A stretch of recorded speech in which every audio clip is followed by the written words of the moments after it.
Hi friends, welcome to సాత్విక kitchen and vlogs. మనమైతే కార్తీక పురాణము రోజు ఒక అధ్యాయం అయితే చూసుకుంటున్నాం కదా. ఈరోజు వచ్చేసి 17వ అధ్యాయము, అంగీరసుడు ధనలోభునకు చేసిన తత్వోపదేశము.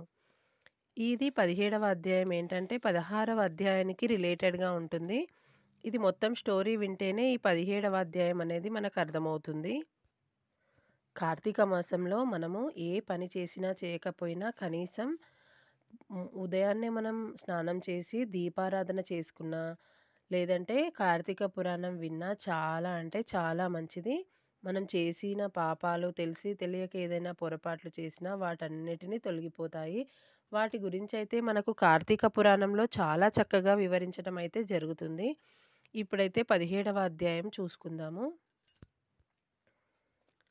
ఓ మునిశ్రేష్ఠులారా, ఓ ధనలోభి, నీకు కలిగిన సంశయంబును సమాధానము చెప్పుచున్నాను వినుము. కర్మ వలన ఆత్మకు దేహాధారణము సంభవించుచున్నది. కావున శరీరోత్పత్తికి కర్మ కారణమగుచున్నది. శరీరధారణము వలననే ఆత్మ కర్మను చేయును కనుక కర్మ చేయుటకు శరీరమే కారణమగుచున్నది. స్థూల సూక్ష్మ శరీర సంబంధము వలన ఆత్మకు కర్మ సంబంధము కలుగునని తొల్లి పరమేశ్వరుడు పార్వతీదేవికి వివరించెను. దానిని మీకు నేను వివరించుచున్నాను. ఆత్మ అనగా ఈ శరీరమును నహంకారముగా ఆవరించి వ్యవహరించుచున్నది అని అంగీరసుడు చెప్పగా, ఓ మునీంద్ర, నేనింతటి వరకు ఈ దేహమే ఆత్మయని భావించుచుంటిని కనుక ఇంకను వివరముగా చెప్పబడిన వాక్యార్థ జ్ఞానమునకు పాదార్థ జ్ఞానము కారణమగుచుండును. కాన అహం బ్రహ్మాయను వ్యాఖ్యార్థమును గురించి నాకు తెలియజేయండి అని ధనలోభుడు కోరెను. అప్పుడు ధనలోభునితో అంగీరసుడిట్లనియే, ఈ దేహము అంతఃకరణ వృత్తికి సాక్షియే. నేను నాది అని చెప్పబడు జీవాత్మయే అహం అను శబ్దము. సర్వాంతర్వామియే సచ్చిదానంద రూపమైన పరమాత్మ నా అను శబ్దము ఆత్మకు ఘటాదుల వలె శరీరమునకు లేదు. ఆ యాత్మ సచ్చిదానంద స్వరూపము. బుద్ధి, సాక్షి, జ్ఞానరూపి శరీరేంద్రియములు మొదలగునవి వ్యాపారమునందు వర్తింపజేసి వానికంటే వేరుగా యున్నదై ఎల్లప్పుడూ నొకే రీతిని ప్రకాశించుచు నుండునదే. అదే ఆత్మ ఎనబడును. నేను అనునది శరీరేంద్రియాలతోనొకటి కాదని తెలుసుకొనుము. శరీరేంద్రియాలలో ఒకటి కాదని తెలుసుకొనుము. ఆ దేహేంద్రియాదులనన్నింటినీ ఏది ప్రకాశింపచేయునో అదియే నేను అని నిశ్చయము. అందుచేత అస్థిరములగు శరీరేంద్రియాలు కూడా నామరూపములతో నుండి నశించునయేగాక ఇట్టి దేహమునకు జాగ్రత్స్వప్న సుషుప్తి వ్యవస్థలు స్థూల సూక్ష్మాకార శరీరంబులను మూడింటియందును నేను నాది అని వ్యవహరించే ఆత్మయని గ్రహించుకొనుము. ఇనుము సూదంటురాయిని అంటిపెట్టుకొని తిరుగునటుల శరీర ఇంద్రియాలు దేని నాశ్రయించి తిరుగుచుండునో అదే ఆత్మ. ఇట్లే అవి ఆత్మ వలన తమ పనిని చేయును. నిద్రలో శరీరేంద్రియాల సంభవము లేక గాఢ నిద్రపోయి మేల్కొన్న తర్వాత నేను సుఖనిద్రపోతిని, సుఖంగా ఉంది అనుకొనినదే ఆత్మ.